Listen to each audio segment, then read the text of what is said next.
안녕하세요. 참 살다 보니 별일이 다 있는데 제 인생도 상당히 기구해서 이렇게 글을 쓰게 되었습니다. 평소에 자주 보던 채널이라서 꼭 사연에 당첨되고 싶네요. 저는 어릴 때부터 보육원에 살았습니다. 제가 기억이 안 나던 시절 저는 동생과 함께 벌어졌대요. 엄마 아빠는 사업 실패 이후에 재기하기 위해서 많은 노력을 했지만 잘 되지 않았고 결국 저희가 조금 더 좋은 환경에서 자랐으면 하는 마음에 저와 동생을 보육원에 버린 거였습니다. 보육원 생활은 지옥 그 자체였어요. 아직도 그때의 삶을 생각하면 소름이 돋고 심적으로 너무너무 힘들고 죽고 싶어요.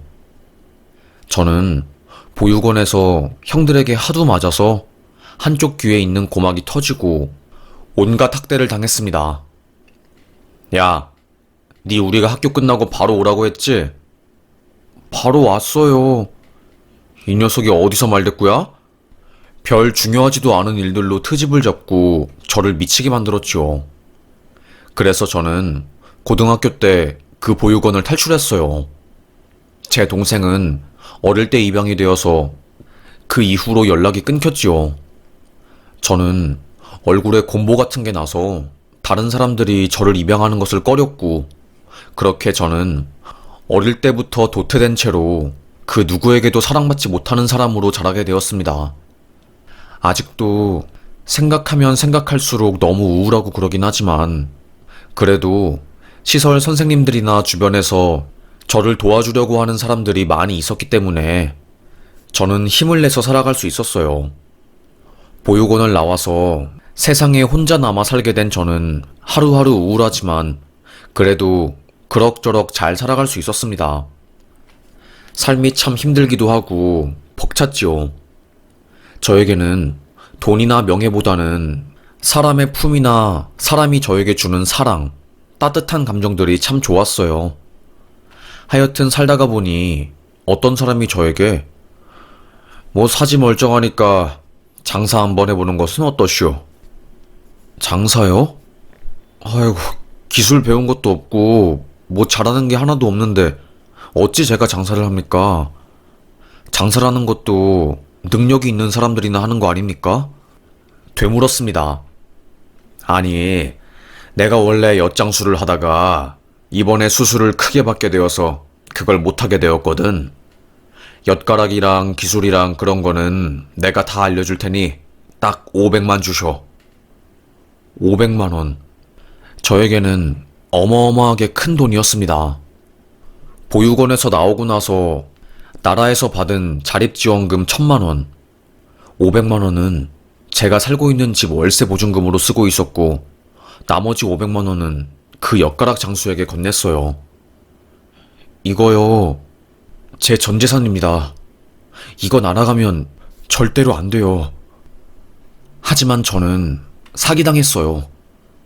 애초에 엿가락을 파는 기술을 전수받는데 돈 500이 들 리도 없었고 얼굴이 곰보에 가족도 없는 저를 그놈이 만만하게 보고 돈이라도 뜯을 작정으로 다가온 거였어요. 어이 최씨, 최씨 여기 집안에 있는 거 다 아오. 어떻게 내 돈을 뜯고 잠적할 수 있어? 어찌 그럴 수 있어? 저는 하루가 멀다 하고 그놈의 집을 찾아갔습니다. 하지만 옆집 할머니가 나와서 그 집에서 4년 전에 사람이 죽어서 공실이 된 지 꽤 오래됐수다. 그 집에 사람 안 산 지 엄청 오래됐수. 대체 누굴 찾는 게요? 여기에는 사람 안 살고 다른 집 가서 알아보소.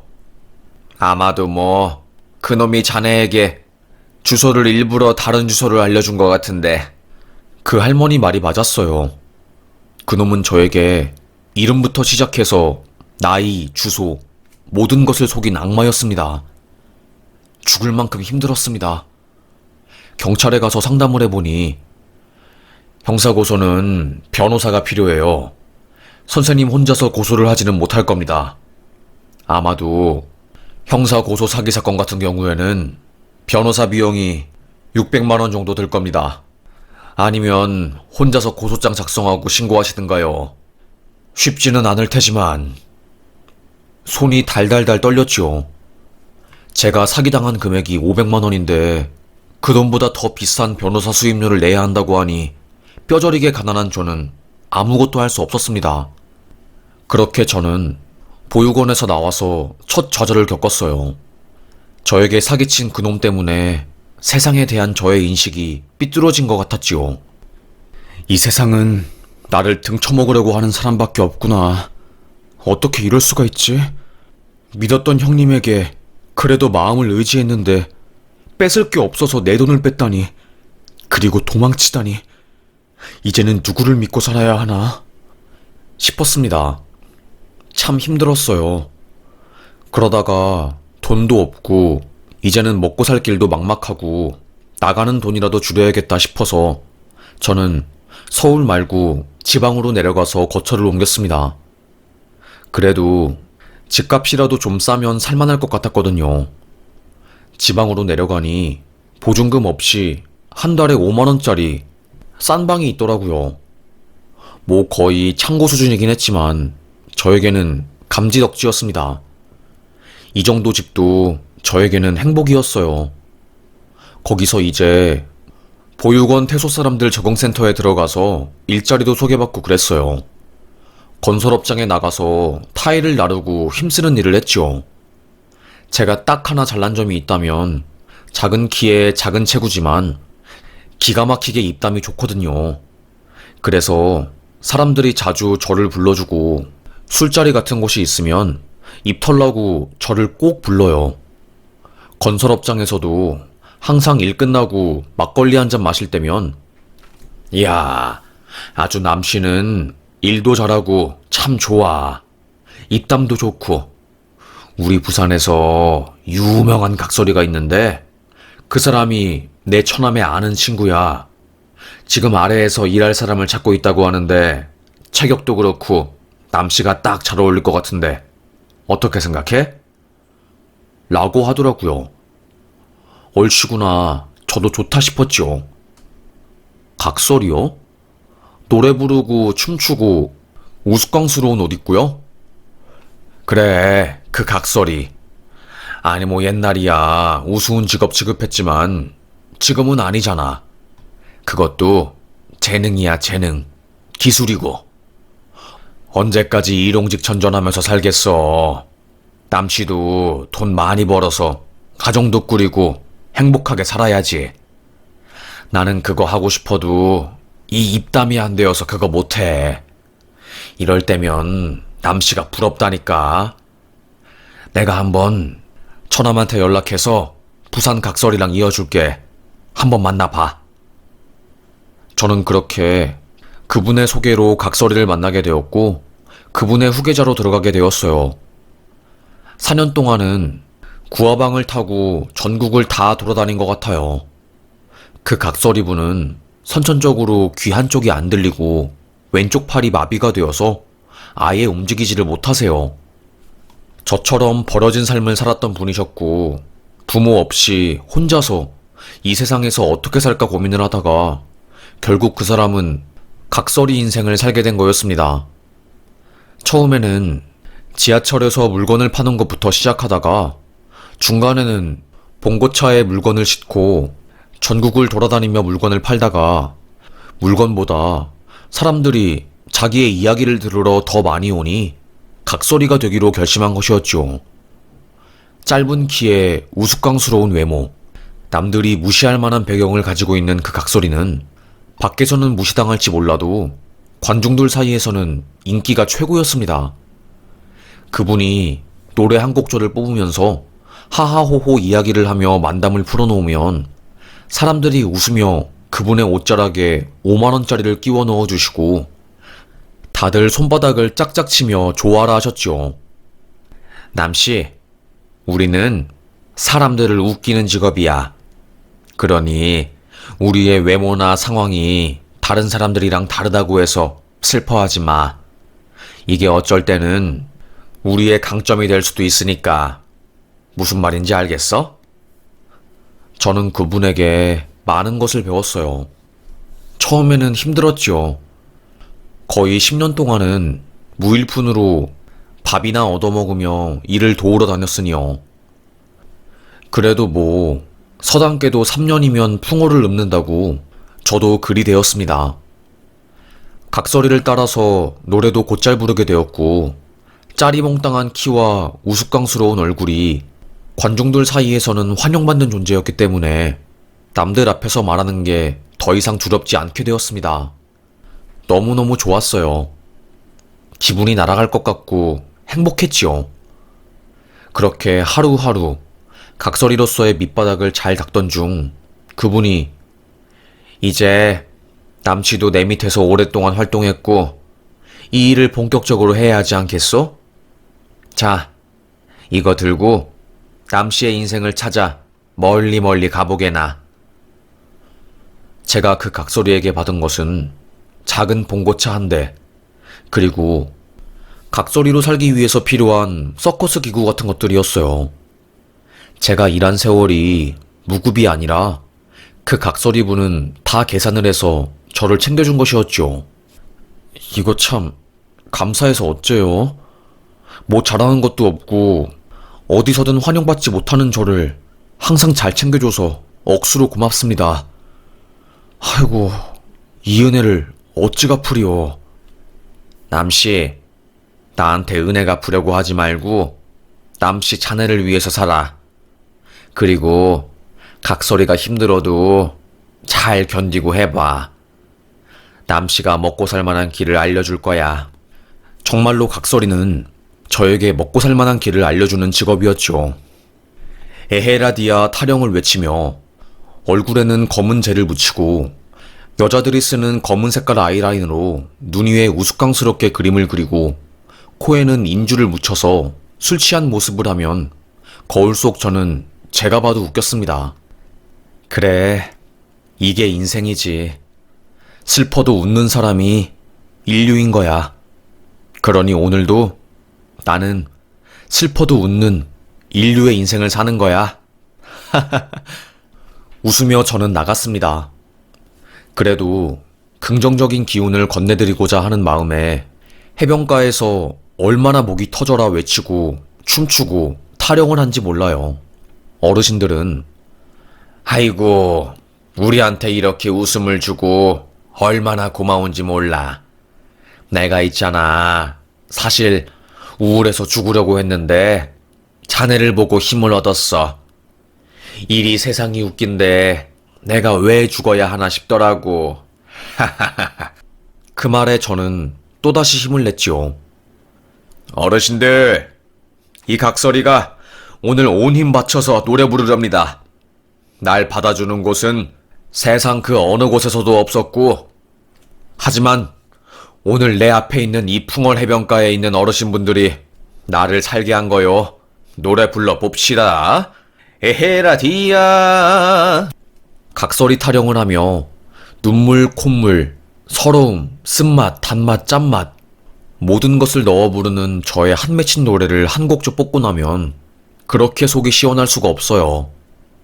어르신들은 아이고 아이고 하면서 모두들 일어나 흥겹게 춤을 추고 저에게 돈을 건네주시고는 했지요.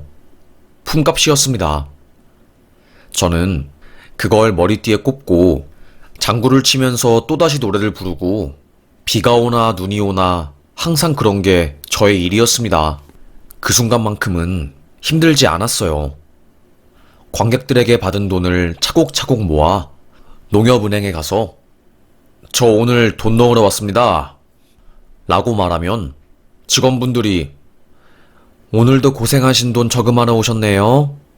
라고 반겨주면 이 세상에서 제가 가장 행복한 사람이 된 것 같았지요. 그리고 여윳돈이 생기면 한복집에 가서 각설이 한복을 맞추면 새 사람이 된 것 같았어요. 참 고마운 인생이었습니다. 그래, 이제는 지금껏 고생 많이 했으니까 행복한 날만 남은 거야. 인생 뭐 있어. 이렇게 행복하게 하하호호 웃으면서 살면 그게 최고로 행복한 일이지.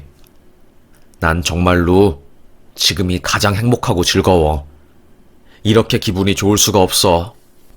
저는 웃음을 지어 보였습니다. 그런데 열심히 사는 저에게도 시련이 닥치긴 하더라고요. 각설이 인생으로 최고로 잘 나가던 시절이었어요.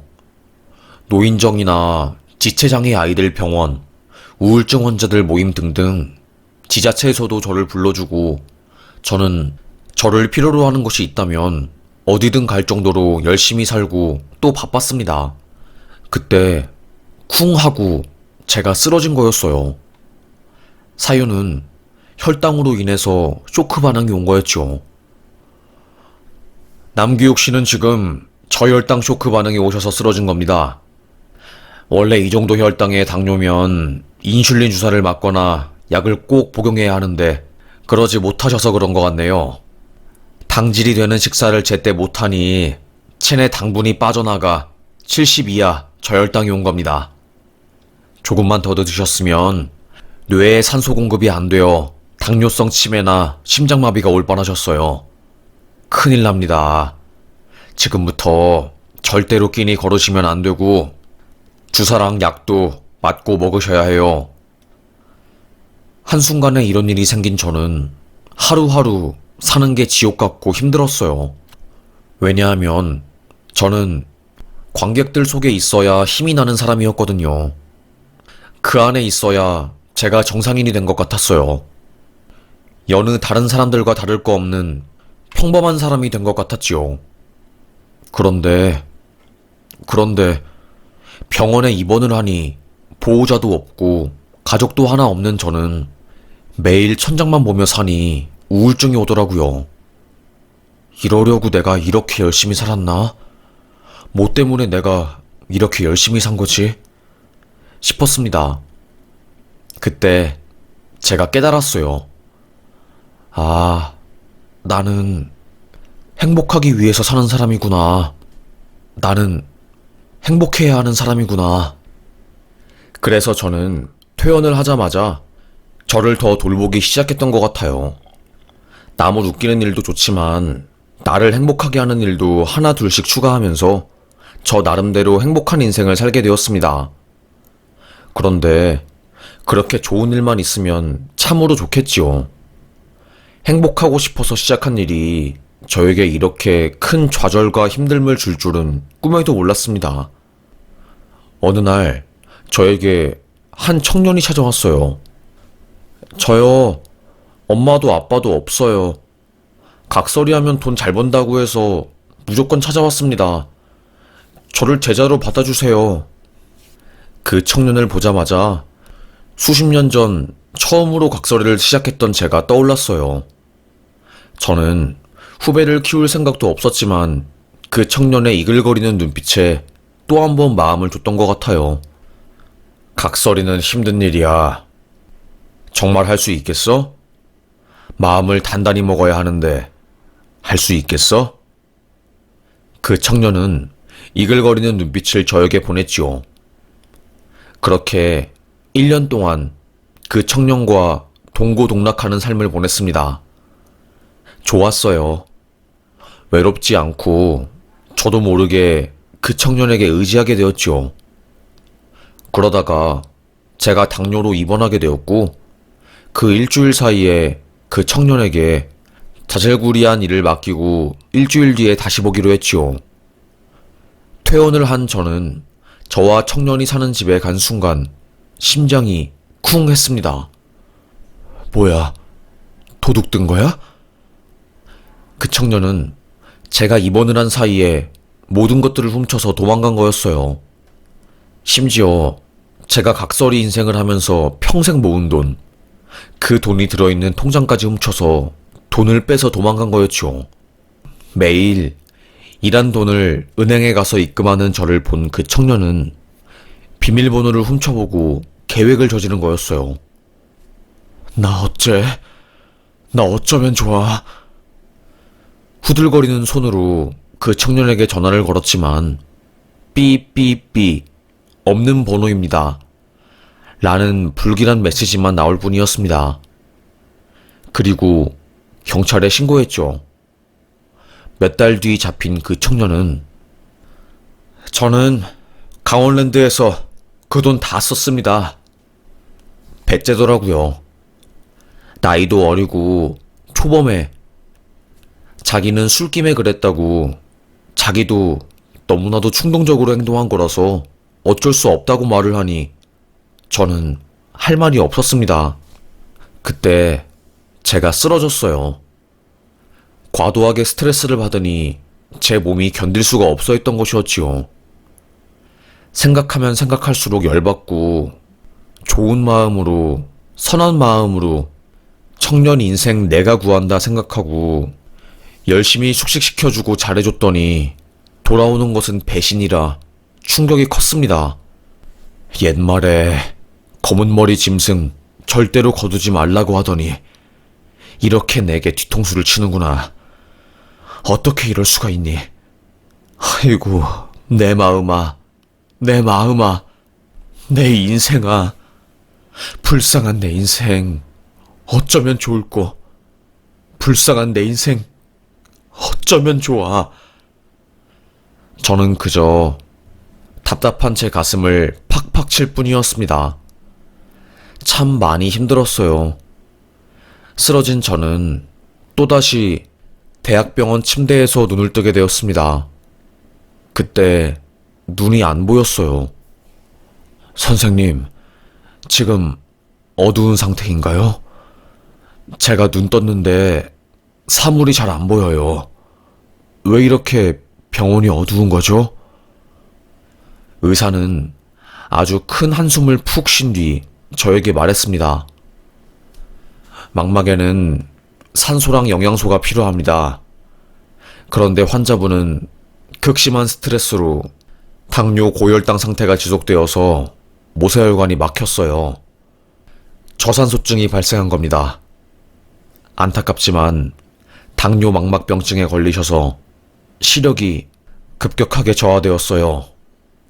그간 무슨 일이 있던 거예요? 1년 전에 내원하셨을 때보다 훨씬 더 상황이 안 좋아요.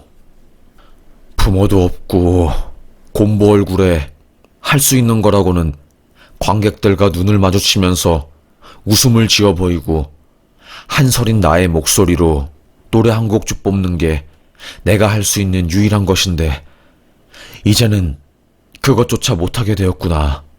대체 내가 뭘 그렇게 잘못한 건가 싶었습니다. 그래서 저요, 하늘에 대고 소리쳤어요. 제가 뭐 그렇게 잘못했습니까?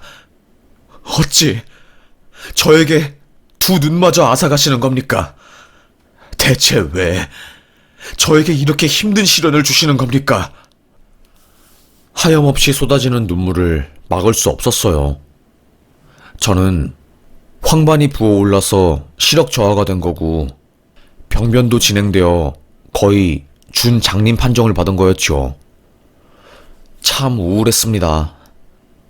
그때 병원에서 극단적인 시도도 하고 엄청 힘들었던 걸로 기억해요. 막 소리도 지르고 왜 내 인생만 이렇게 힘든 거냐고, 내가 왜 이렇게 힘들게 하루하루 살아야 되는 거냐고, 내가 대체 뭘 잘못했냐고 난리쳤지요. 하지만 현실은 바뀌지 않았습니다. 남들에게 웃음 주며 살아왔지만 남은 건 저에게 눈물뿐이었어요. 그리고 텅 빈 통장과 사기당한 제 몸뚱이, 눈마저 잃게 생긴 저였습니다. 병원에서는 더 이상 해줄 수 있는 게 없고 처방한 약이라도 꾸준히 먹으라는 말에 저는 좌절한 채로 퇴원하게 되었고, 그때 저는 인생의 모든 의욕을 뺏기게 되었어요. 그렇게 저는 각설이로서의 삶도 망가지게 되었고 우울하고 힘든 삶을 살게 되었습니다. 죽고 싶은 심정이 뭔지 그때 절절하게 깨닫게 되었어요. 이런 게 바로 우울증이구나 싶었습니다. 그렇게 저는 거지가 되었어요. 터미널에서 먹고 자는 진짜 거지였죠. 꼬질꼬질하고 생긴 것도 참 그랬죠. 배가 고파 쓰러진 저는 한없이 길바닥에 누워 있었어요. 저는 거지니까 아무도 저를 신경 쓰지 않았지요. 그때 저에게 나타난 한 여인의 목소리. 저 여기 앞에서 장사하는 사람인데요.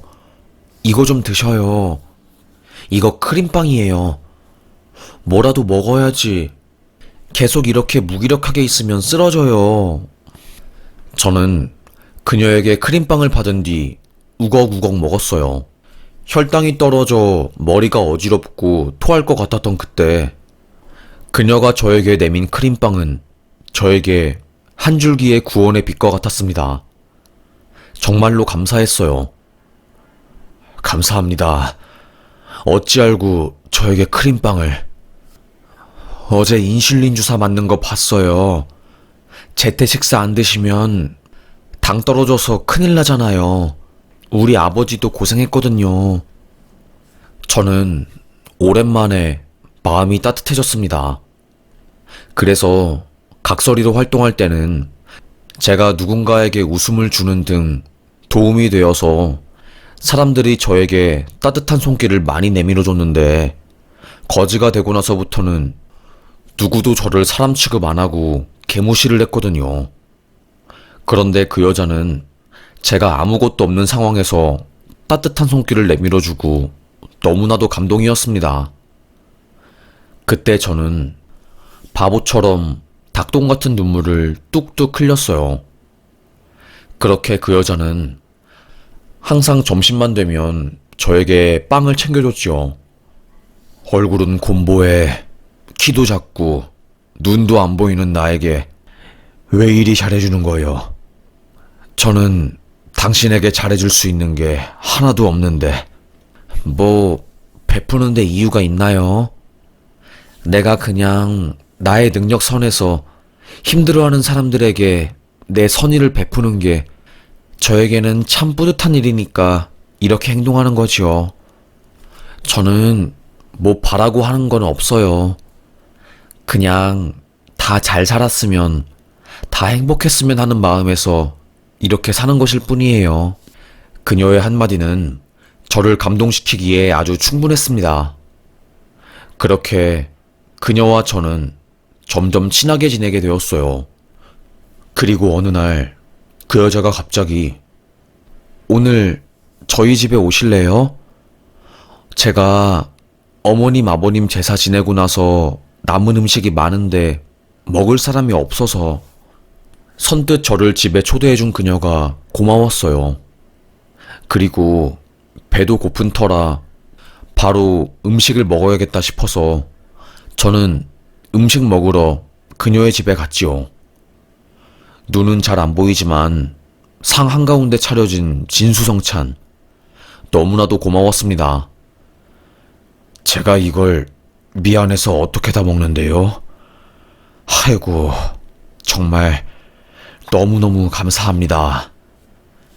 미안해하지 말고 팍팍 드셔요. 저는 어차피 기름진 음식 못 먹어서 저 대신해서 이 음식들 먹어주시면 너무 감사하죠.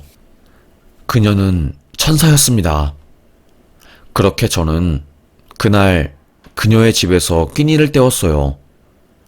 그 어느 때보다 맛있게 음식을 먹고 저는 씩 웃으며 입가에 묻은 음식을 닦았습니다. 그때 들려오는 그녀의 한마디.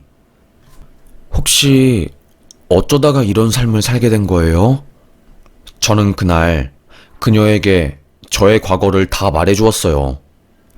각설이로 살다가 사기를 당해 전 재산을 뺏긴 이야기를요. 그녀는 저의 손을 잡고 눈물을 함께 흘려주면서 저의 이야기에 깊은 공감을 해주었어요. 그렇게 힘든 일이 있으셨군요. 어쩌면 좋아요. 저는 처음 당신을 보았을 때 저의 어릴 때를 보았던 것 같았어요. 저도 사기당하고 부모님 돌아가시고 세상에서 혼자가 되어서 오랜 시간 동안 많이 힘들었거든요. 그런데 시간이 지나고 나니까 저의 마음도 단단해지고 꼭 힘들었던 순간들이 저에게 필요했더라고요. 참 신기하죠? 하여튼 그렇게 저는 살게 되었어요. 지금 분식집 하면서 제 입에 풀칠도 하고 잘 지내고 있어요. 제가 가능하다면 당신에게 도움을 주고 싶어요. 그녀의 한마디에 저의 마음은 사르르 녹아내리는 듯 했습니다. 그녀와 저는 그날 밤을 새며 서로의 인생 이야기를 주고받으면서 눈물을 함께 흘렸고 아픈 과거들을 보듬으면서 치유를 했어요. 정말 오랜 시간이 걸리긴 했지만 그럼에도 불구하고 행복해진 제 자신이 참 좋았습니다. 그녀와의 수다가 저를 살렸다고 해도 과언이 아니었어요. 그렇게 그 다음날부터 저는 그녀의 분식집에서 저의 예전 각설이 시절을 떠올려 노래 한 곡조를 뽑으며 사람들을 모았어요. 에헤라디야, 여기 부산에서 올라온 남자의 한 맺힌 소리를 좀 들어보이소. 내가 부모한테 버려져 산 세월이 40년이요.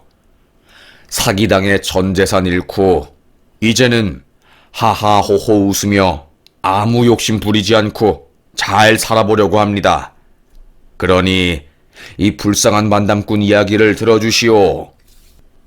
외치며 저는 춤을 추고 노래를 부르고 장구를 쳤습니다. 그제서야 본래의 저로 돌아온 것 같았어요.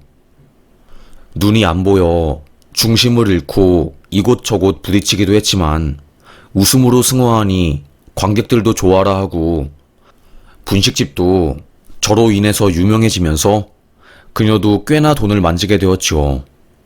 아이고, 칙칙하던 우리 동네가 아주 각설이 한 명 때문에 세상 환해지고 즐거워지네. 아이고, 각설이 너무 재밌네. 그러다가 저와 그 분식집 여자는 한 세트가 되어서 동네에서 활동을 하게 되었고, 저희의 기구한 사연을 들은 그 동네에서 사는 대학병원 교수가 저에게 말을 걸었습니다. 당뇨 망막증이면 수술하면 될 터인데 지방병원에서 진단을 받은 거요? 내가 일하는 서울대학병원으로 올라와서 한번 검진받고 수술 가능하면 해봅시다요. 행운과도 같은 말이었습니다. 분식집 그녀는 그날 바로 가게 문을 닫고 저와 함께 병원으로 가게 되었고 저는 거기서 판정을 받게 되었어요. 수술 가능 판정이요. 수술을 받으면 앞을 볼 수 있고 안경을 쓴다면 다른 사람들이랑 별 다를 바 없이 정상적으로 앞을 볼 수 있다는 이야기였어요. 너무나도 놀랍고 감사했죠. 에헤라디야 춤이라도 추고 싶을 정도였습니다. 얼쉬고 절쉬고 참 행복했어요.